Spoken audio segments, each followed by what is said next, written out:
The head of a new Western Australian political party backed by some wealthy business figures says senators should block supply unless the GST system is changed to give the state a larger share.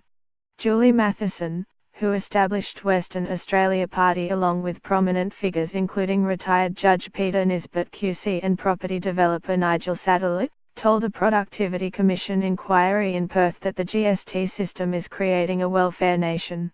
WA's share of the GST revenue has plunged in recent years, due to the complicated horizontal equalisation formula that is supposed to allocate funds based on need and how a state is performing economically.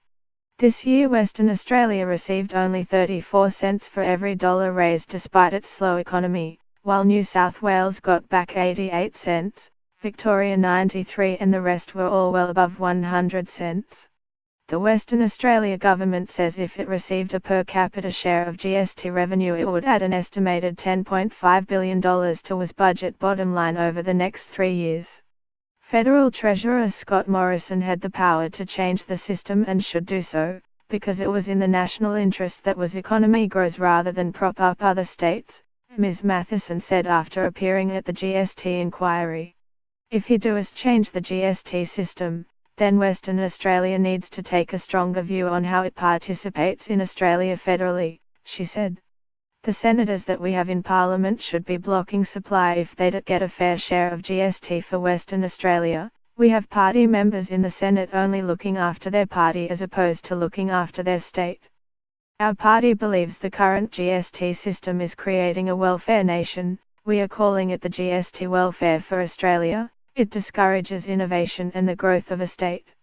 That was a reference to the Productivity Commission report this year that found states and territories had a disincentive to make positive changes to their tax systems or exploit resources and minerals, especially natural gas, because mining royalties would go to other states. Ms. Matheson said her Western Australia party would target 3 Senate seats at the next federal election. The Western Australia Chamber of Commerce and Industry also appeared and proposed an overhaul of the broken GST system, in which it would be replaced by equalisation to the average of all states, giving more incentive to grow economies.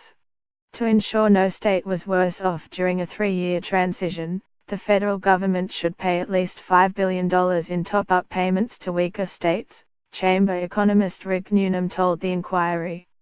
Copyright AAP 2017.